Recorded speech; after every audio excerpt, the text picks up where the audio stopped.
তব কথামৃতম তপ্ত জীবনম কবিভিরীরিতং কল্মষাপহম শ্রবণমঙ্গলং শ্রীমদাততম ভুবি গৃণন্তি ভুরিদা জনা। শ্রী শ্রী রামকৃষ্ণ কথামৃত পরিশিষ্ট চতুর্থ পরিচ্ছেদ। শ্রীরামকৃষ্ণ নরেন্দ্র কর্মযোগ ও স্বদেশ হিতৈষণা। ঠাকুর শ্রীরামকৃষ্ণ সর্বদা বলিতেন, আমি ও আমার এইটি অজ্ঞান, তুমি ও তোমার এইটি জ্ঞান। একদিন শ্রী সুরেশ মিত্রের বাগানে মহোৎসব হইতেছিল। রবিবার 15 জুন 1884 খ্রিস্টাব্দ। ঠাকুর শ্রীরামকৃষ্ণ ভক্তেরা অনেকে উপস্থিত ছিলেন। ব্রাহ্ম সমাজের কয়েকজন ভক্তও আসিয়াছিলেন। ঠাকুর প্রতাপচন্দ্র মজুমদার ও অন্যান্য ভক্তদের বলিলেন, দেখো, আমি ও আমার এইটির নাম অজ্ঞান। কালীবাড়ি রাসমণি করেছেন এই কথাই লোকে বলে, কেউ বলে না যে ঈশ্বর করেছেন। ব্রাহ্ম সমাজ অমুক করে গেছে, এই কথাই লোকে বলে। এ কথা আর কেউ বলে না ঈশ্বর ইচ্ছাই এটি হয়েছে, আমি করেছি। এটির নাম অজ্ঞান। হে ঈশ্বর, আমার কিছুই নয়, এ মন্দির আমার নয়, এ কালীবাড়ি আমার নয়, সমাজ আমার নয়, সব তোমারই জিনিস। এ স্ত্রী পুত্র পরিবার এসব কিছুই আমার নয়, সব তোমারই জিনিস। জ্ঞানীর এসব কথা। আমার জিনিস বলে সেই সকল জিনিসকে ভালোবাসার নাম মায়া, সবাইকে ভালোবাসার নাম দয়া। শুধু ব্রাহ্ম সমাজের লোকগুলিকে ভালোবাসি, এর নাম মায়া। সব দেশের লোককে ভালোবাসা, সব ধর্মের লোককে ভালোবাসা, এটি দয়া থেকে হয়, ভক্তি থেকে হয়। মায়াতে মানুষ বদ্ধ হয়ে যায়, ভগবান থেকে বিমুখ হয়। দয়া থেকে ঈশ্বর লাভ হয়। সুখদেব, নারদ এরা দয়া রেখেছিলেন। ঠাকুরের কথা, শুধু দেশের লোকগুলিকে ভালোবাসা, এর নাম মায়া। সব দেশের লোককে ভালোবাসা, সব ধর্মের লোকদের ভালোবাসা, এটি দয়া থেকে হয়, ভক্তি থেকে হয়। তবে স্বামী বিবেকানন্দ অত স্বদেশের জন্য ব্যস্ত হয়েছিলেন কেন? দেশের লোকের কিরূপে দারিদ্র দুঃখ বিমোচন হয়, তাহাদের কিসে সৎ শিক্ষা হয়, কিসে তাহাদের ধর্ম সঞ্চয় হয়, এই জন্য স্বামী সর্বদা ভাবিতেন। কিন্তু তিনি দেশের লোকের জন্য যেরূপ দুঃখিত ছিলেন, আফ্রিকাবাসী নিগ্রোর জন্য সেইরূপ দুঃখিত থাকিতেন।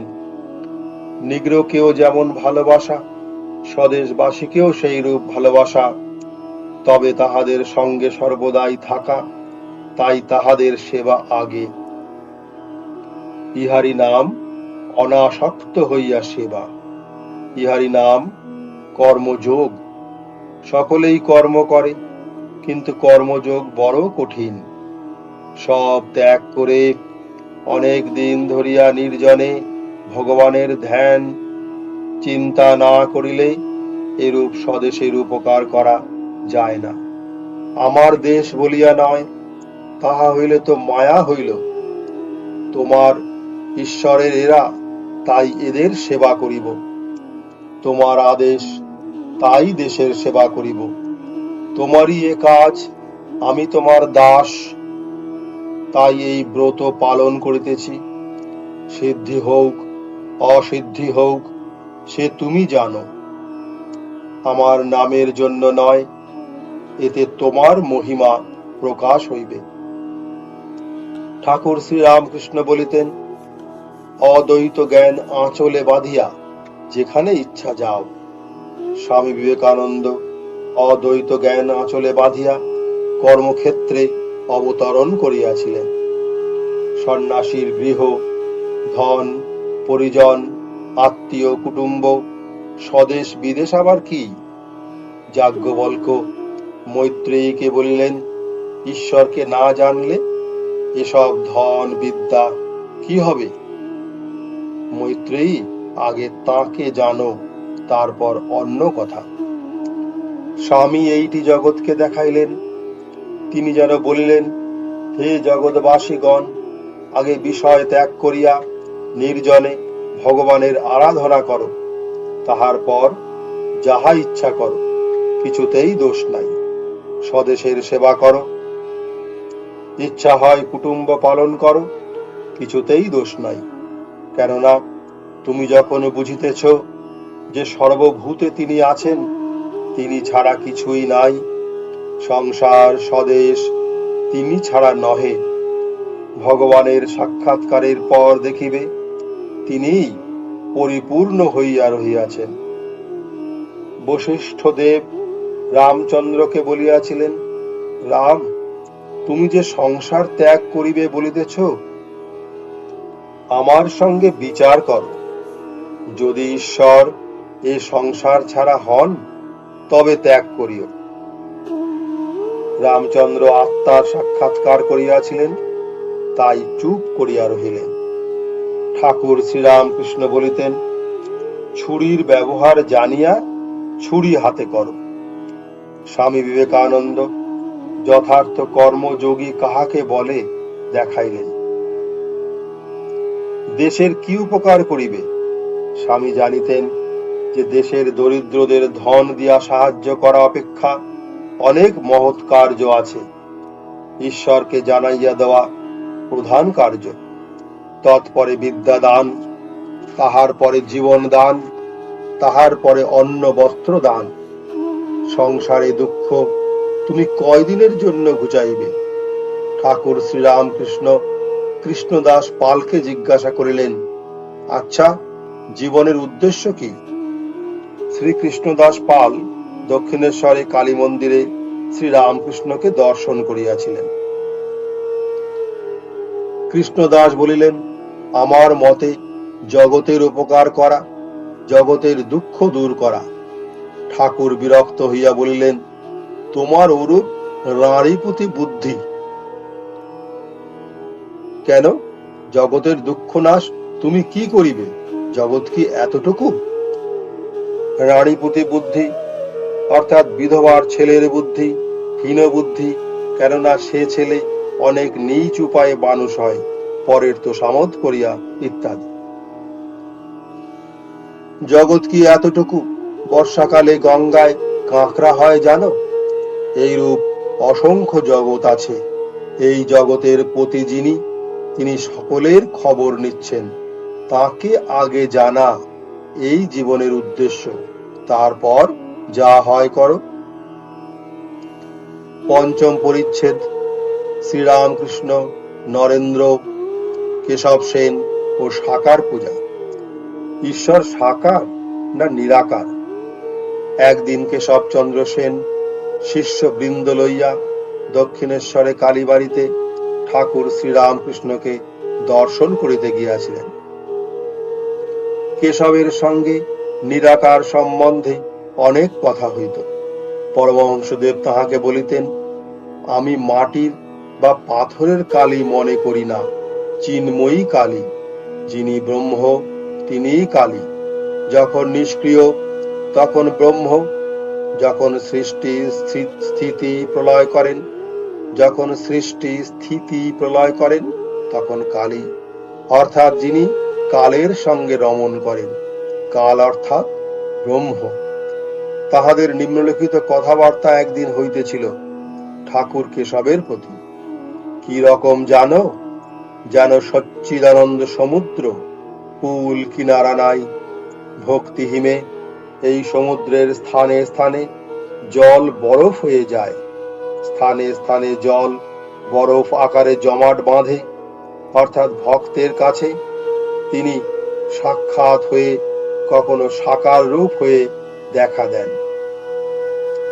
আবার ব্রহ্ম জ্ঞান সূর্য উঠলে সে বরফ গলে যায়, অর্থাৎ ব্রহ্ম সত্য, জগৎ মিথ্যা, এই বিচারের পর সমাধি হলে রূপ টুপ সব উড়ে যায়। তখন কি তিনি মুখে বলা যায় না, মন বুদ্ধি অহং তত্ত্ব দ্বারা তাকে ধরা যায় না। যে লোক একটা ঠিক জানে, সে আর একটাও জানতে পারে। যে নিরাকার জানতে পারে, সে সাকারও জানতে পারে। সে পাড়াতেই গেল না, কোনটা শ্যামপুকুর কোনটা তেলিপাড়া জানবে কেমন করে? সকলে নিরাকার পূজার অধিকারী নয়, তাই সাকার পূজার বিশেষ প্রয়োজন। এ কথাও পরমহংসদেব বুঝাইতেছেন। তিনি বলিলেন, এক মায়ের 5 ছেলে। মা মাছের নানা রকম আয়োজন করেছেন, যার যা পেটে সয়। কারো জন্য মাছের পোলাও করেছেন, যার পেটের অসুখ তার জন্য মাছের ঝোল করেছেন, যেটা যার পেটে সয়। এ দেশে সাকার পূজা হয়।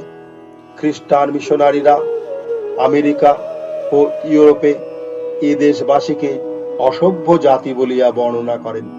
তাহারা বলেন যে ভারতবাসীরা পুতুল পূজা করেন ও তাহাদের অবস্থা বড় শোচনীয়। স্বামী বিবেকানন্দ এই সাকার পূজার অর্থ আমেরিকায় প্রথমেই বুঝাইলেন। বলিলেন, ভারতবর্ষে পুতুল পূজা হয় না। স্বামীজি আরো বলিলেন, অধিকারী ভেদে সাকার পূজা ও নিরাকার পূজা। সাকার পূজা কুসংস্কার নহে, মিথ্যা নহে, নিম্ন স্থানীয় সত্য। সকলের পক্ষে এক নিয়ম হইতে পারে না। ঈশ্বর এক, কিন্তু তিনি নানা ভক্তের নিকট নানা ভাবে প্রকাশ পাইতেছেন। হিন্দু এইটি বুঝেন। ষষ্ঠ পরিচ্ছেদ, শ্রীরামকৃষ্ণ ব্রাহ্ম সমাজ, নরেন্দ্র ও পাপবাদ, দ্য ডক্ট্রিন অফ সিন। স্বামীজির গুরুদেব ভগবান শ্রীরামকৃষ্ণ বলিতেন, ঈশ্বরের নাম লইলে ও আন্তরিক তাহার চিন্তা করিলে পাপ পলাইয়া যায়। যেমন তুলার পাহাড় অগ্নিস্পর্শে এক্ষণে পুড়িয়া যায়, অথবা যেমন বৃক্ষে পাখি অনেক বসিয়াছে, হাত তালি দিলে সব উড়িয়া যায়। একদিন কেশব বাবুর সহিত কথা হইতেছিল ঠাকুর কেশবের প্রতি। মনেতেই বদ্ধ, মনেতেই মুক্ত। আমি মুক্ত পুরুষ, সংসারেই থাকি আর অরণ্যেই থাকি। আমার বন্ধন কি? আমি ঈশ্বরের সন্তান, রাজাধিরাজের ছেলে। আমায় আবার বাঁধে কে? যদি সাপে কামড়ায়, বিষ নাই, বিষ নাই জোর করে বললে বিষ ছেড়ে যায়। তেমনি আমি বদ্ধ নই, আমি বদ্ধ নই, আমি মুক্ত, এই কথাটি রোগ করে বলতে বলতে তাই হয়ে যায়, মুক্তই হয়ে যায়। খ্রিস্টানদের একখানা বই বাইবেল একজন দিলে, আমি পড়ে শোনাতে বললাম। তাতে কেবল পাপ আর পাপ। যে ব্যক্তি আমি বদ্ধ বারবার বলে, সে শেষে বদ্ধই হয়ে যায়। যে রাত দিন আমি পাপী এই করে, সে তাই হয়ে যায়। ঈশ্বরের নামে এমন বিশ্বাস হওয়া চাই কি আমি তার নাম করেছি, আমার এখনো পাপ থাকবে? আমার আবার বন্ধন কি, পাপ কি? কৃষ্ণ কিশোর পরম হিন্দু, সদাচার নিষ্ঠ ব্রাহ্মণ। সে বৃন্দাবনে গিয়েছিল। একদিন ভ্রমণ করতে করতে জল তৃষ্ণা পেয়েছিল। একটা কুয়ার কাছে গিয়ে দেখলে একজন লোক দাঁড়িয়ে রয়েছে। তাকে বললে, ওরে, তুই আমায় 1 ঘটি জল দিতে পারিস? তুই কি জাত? সে বললে, ঠাকুর মশাই, আমি হীন জাত, মুচি। কৃষ্ণ কিশোর বললে, তুই বল শিব আর জল তুলে দে। ভগবানের নাম করলে দেহ মন সব শুদ্ধ হয়ে যায়। কেবল পাপ আর নরক এসব কথা কেন? একবার বলো যে অন্যায় কর্ম যা করেছি তার করব না, আর তাহার নামে বিশ্বাস করো। স্বামীজিও খ্রিস্টানদের এই পাপবাদ সম্বন্ধে বলিলেন, পাপী কি? তোমরা অমৃতের অধিকারী, সন্স অফ ইমমর্টাল ব্লিস। তোমাদের ধর্মযাজকেরা রাত্রদিন নরকাগ্নির কথা বলেন, সে কথা শুনিও না। স্বামী পরমহংসদেবের কাছে একটি গল্প শুনিয়াছিলেন, সেই গল্পটি বলিলেন। একটা বাঘিনী একটা ছাগলের পাল আক্রমণ করেছিল, পূর্ণ গর্ভা, তাই লাফ দিতে গিয়ে ছানা হয়ে গেল। বাঘিনীর মৃত্যু হলো। ছানাটি ছাগলের সঙ্গে মানুষ হতে লাগলো, আর তাদের সঙ্গে ঘাস খেতে লাগলো ও ভ্যা ভ্যা ভ্যা করতে লাগলো। কিছুদিন পরে সে ছানাটি বেশ বড় হলো। একদিন ছাগলের পালে আর একটি বাঘ পড়ল। সে দেখে অবাক যে একটা বাঘ ঘাস খাচ্ছে আর ভ্যা ভ্যা করছে, আবার তাকে দেখে ছাগলের মতো পালাচ্ছে। তখন তাকে ধরে জলের কাছে নিয়ে গেল ও বললে, তুইও বাঘ, তুই ঘাস খাচ্ছিস কেন আর ভ্যা ভ্যা করছিস কেন? দেখ আমি কেমন মাংস খাচ্ছি, তুইও খা। ওই দেখ, জলে তোর মুখ দেখা যাচ্ছে আমার মতো। বাঘটা সব দেখলে মাংসেরও আস্বাদ পেলে। সপ্তম পরিচ্ছেদ। শ্রীরামকৃষ্ণ বিজয়, কেশব, নরেন্দ্র ও কামিনী কাঞ্চন ত্যাগ, সন্ন্যাস, রিনাউন্সিয়েশন। একদিন শ্রীরামকৃষ্ণ ও বিজয় কৃষ্ণ গোস্বামী দক্ষিণেশ্বরে কালীবাড়িতে কথাবার্তা করিতেছিলেন ঠাকুর বিজয়ের প্রতি। কামিনী কাঞ্চন ত্যাগ না করলে লোকশিক্ষা দেওয়া যায় না। দেখো না, কেশব সেন ওইটি পারল না বলে কি হলো শেষটা। তুমি নিজে ঐশ্বর্যের ভিতর, কামিনী কাঞ্চনের ভিতর থেকে যদি বলো সংসার অনিত্য, ঈশ্বরী বস্তু, অনেকে তোমার কথা শুনবে না। আপনার কাছে গুড়ের নাগরী রয়েছে, পরকে বলছো গুড় খেও না। তাই ভেবে চিনতে চৈতন্যদেব সংসার ত্যাগ করলেন। তা না হলে জীবের উদ্ধার হয় না। বিজয়, আগে হ্যাঁ, চৈতন্যদেব বলেছিলেন কফ যাবে বলে পিপ্পল খণ্ড তৈরি করলাম। পিপ্পল খণ্ড অর্থাৎ নবদ্বীপে হরি নাম প্রচার। কিন্তু উল্টো উৎপত্তি হলো, কফ বেড়ে গেল। নবদ্বীপের অনেক লোক ব্যঙ্গ করতে লাগলো ও বলল, নিমাই পণ্ডিত বেশ আছে হে, সুন্দরী স্ত্রী, প্রতিষ্ঠা, অর্থের অভাব নেই, বেশ আছে। ঠাকুর, কেশব যদি ত্যাগী হতো অনেক কাজ হতো। ছাগলের গায়ে ক্ষত থাকলে আর ঠাকুর সেবা হয় না, বলি দেওয়া যায় না। ত্যাগী না হলে লোকশিক্ষার অধিকারী হয় না।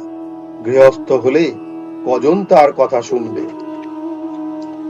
স্বামী বিবেকানন্দ কামিনী কাঞ্চন ত্যাগী, তাই তাহার ঈশ্বর বিষয়ে লোকশিক্ষা দেওয়ার অধিকার। বিবেকানন্দ বেদান্ত ও ইংরেজি ভাষা ও দর্শনাদিতে পণ্ডিত অগ্রগণ্য। তিনি অসাধারণ বাগ্মী, সেই কি তাহার মাহাত্ম্য? ইহার উত্তর ঠাকুর শ্রীরামকৃষ্ণ দিবেন। দক্ষিণেশ্বরের কালীবাড়িতে ভক্তদের সম্বোধন করিয়া পরমহংসদেব 1882 খ্রিস্টাব্দে স্বামী বিবেকানন্দ সম্বন্ধে বলিতেছেন, এই ছেলেটিকে দেখছো, এখানে একরকম দুরন্ত ছেলে। বাবার কাছে যখন বসে যেন জুজুটি, আবার চাঁদ নিতে যখন খেলে তখন আর এক মূর্তি। এরা নিত্য সিদ্ধের থাক, এরা সংসারে কখনো বদ্ধ হয় না।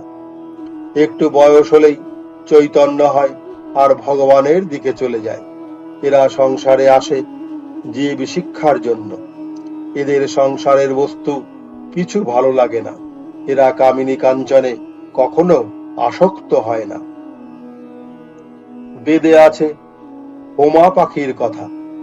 খুব উঁচু আকাশে সে পাখি থাকে, সেই আকাশেই ডিম পারে। ডিম পারলেই ডিমটা পড়তে থাকে। ডিম পড়তে পড়তে ফুটে যায়, তখন ছানাটা পড়তে থাকে। পড়তে পড়তে তার চোখ ফোটে, আর ডানা বেরোয়। চোখ ফুটলেই দেখতে পায় যে সে পড়ে যাচ্ছে, আর শরীর মাটিতে লাগলে একেবারে চুরমার হয়ে যাবে। তখন সে পাখি মায়ের দিকে ঊর্ধ্ব দিকে চোঁচা দৌড় দেয় আর উঁচুতে উঠে যায়। বিবেকানন্দ এই হোমা পাখি, তার জীবনের এক লক্ষ্য, মার কাছে চোঁচা দৌড় দিয়ে উঠে যাওয়া, গায়ে মাটি না ঠেকতে ঠেকতে, অর্থাৎ সংসার স্পর্শ না করতে করতে ভগবানের পথে অগ্রসর হওয়া। শ্রীরামকৃষ্ণ বিদ্যাসাগরকে বলিয়াছিলেন, পাণ্ডিত্য, শুধু পাণ্ডিত্যে কি হবে? শকুনিও অনেক উঁচুতে ওঠে, কিন্তু নজর ভাগাড়ের দিকে, কোথায় পচা মরা। পণ্ডিত অনেক শ্লোক ফরর ফরর করতে পারে, কিন্তু মন কোথায়? যদি হরি পাদপদ্মে থাকে, আমি তাকে মানি।